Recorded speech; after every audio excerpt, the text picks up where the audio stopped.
Logo depois disso, cara, isso tudo acontece em 33, né? Em 35 já são publicadas as leis de Nuremberg. O que são as leis de Nuremberg? Não esqueçam, tá? 1935 é a publicação das leis de Nuremberg, que é uma série, um código de leis antissemitas, um código de leis contrário aos judeus. E já com as leis de Nuremberg em 35, vale lembrar que em 36 o Comitê Olímpico Internacional vai levar as Olimpíadas para a Alemanha. Tá, Dudu, mas assim, pelo que eu me lembre, o governo nazista, ele descumpriu várias regras do Tratado de Versalhes. O governo nazista já tinha publicado as leis de Nuremberg. E mesmo assim o Comitê Olímpico levou as Olimpíadas para Berlim, mesmo assim, cara, mesmo assim. O que vale nós percebermos é que existia uma certa vista grossa com tudo que o Hitler fazia. Existia uma certa vista grossa com o nazismo nesse contexto aqui, principalmente por conta da política externa nazista, né? Em 36, no mesmo ano em que as Olimpíadas vão acontecer em Berlim, começa na Espanha uma guerra civil. Uma guerra civil por quê? Porque dois grupos vão rivalizar na disputa por poder na Espanha. Os republicanos, um grupo mais à esquerda, vai se posicionar contrário aos franquistas.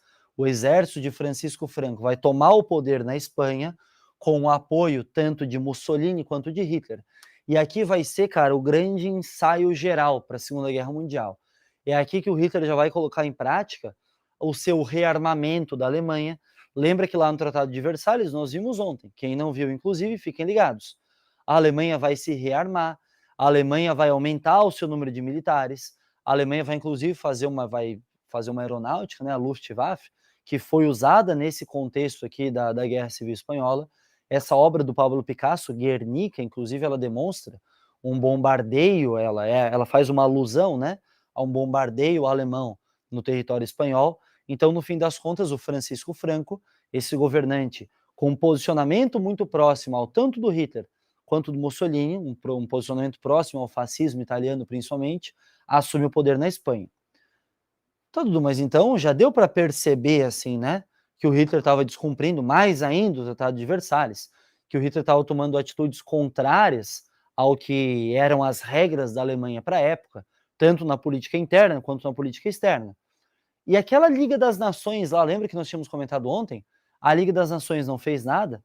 Lembrem-se, cara, um dos grandes motivos, inclusive, que a gente vai conversar daqui a pouco, é a falta de posicionamento da Liga das Nações, em especial na aceitação internacional dessa anexação, o Anschluss, a anexação da Áustria ao território alemão. É feito um plebiscito bastante fraudado também, em 1938, e segundo Hitler, a Áustria fazia parte, o Hitler inclusive, né, é de origem austríaca, ele é austríaco, mas segundo ele a Áustria é a Alemanha. A Áustria é povoada por povo germânico, por origem étnica germânica, então deveria ser anexada à Alemanha. Pô, Dudu, mas pelo que eu me lembre, cara, a Alemanha não poderia anexar territórios. De novo, não poderia. Mas a Liga das Nações, as potências estrangeiras, Inglaterra, França, Estados Unidos, iam fazendo vista grossa. Tá, Dudu, mas por que essa vista grossa? Já te respondo, tá, Camila, bem rapidinho. Mas por que essa vista grossa, assim? Qual é o motivo disso? No fim das contas, cara, havia o interesse. Lembra que nós falamos ontem que quem está no poder da União Soviética era o Stalin, né? Havia o interesse de usar o Hitler como uma espécie de bucha de canhão contra o Stalin. Dê esse cara aí meio estranho, meio maluco, mas deixa ele lá, daqui a pouco se bater com o Stalin, que a gente não precisa se posicionar contra a União Soviética, por exemplo, num conflito militar, porque deixa o Hitler fazer o serviço.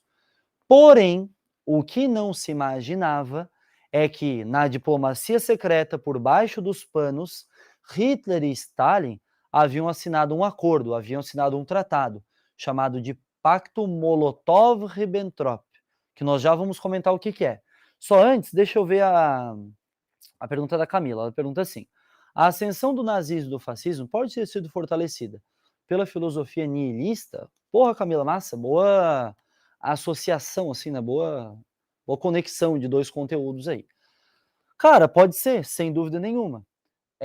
Esse niilismo, digamos assim, esse niilismo, é válido para esse contexto, mas talvez um niilismo nietzschiano, não que o Nietzsche seja nazista ou seja fascista, né, não isso. Mas aquela ideia do niilismo nietzschiano, de seguir à risca uma ideia cegamente, esse conceito niilista, sim. O niilismo tradicional, que é não ter valores, né, não seguir nenhuma ideologia, não seguir nenhum valor, não cabe aqui, mas a filosofia niilista, na ótica nietzschiana, pode ser. Porque um cara que é nazismo, que é nazista, que é cego pelo nazismo, ele, no fim das contas, ele é fortemente niilista na visão do Nietzsche, né? Ou um cara que é fascista também, então boa associação. Cabe se for o niilismo nietzschiano aí que tu tá falando, tá certo? E aí, cara, no fim das contas, o que é esse pacto Ribbentrop-Molotov ou Molotov-Ribbentrop? É um acordo onde há dois preceitos. Primeiro, a não agressão, um pacto de não agressão entre a Alemanha e a União Soviética. Tá, Dudu, mas os caras não estavam dando pilha aqui para o Hitler, para daqui a pouco ele fazer um basta lá na expansão stalinista? Estavam, mas não imaginavam que por baixo dos panos havia esse acordo, né? E também, junto com o pacto de não agressão, também a divisão do território polonês. O Hitler tinha interesse em parte do território polonês, o Stalin também, então os dois dividem o território da Polônia. E aqui, cara, tá um dos grandes motivos, essa chartzinha demonstra bem, né? Uma coisa curiosa, mas que é essa espécie de casamento aí entre Hitler e Stalin. Aqui estão um dos grandes motivos da nossa entrada na Segunda Guerra Mundial. Fechado? E aí, nesses últimos minutinhos, o que eu quero que vocês entendam? A preparação do terreno para a Segunda Guerra.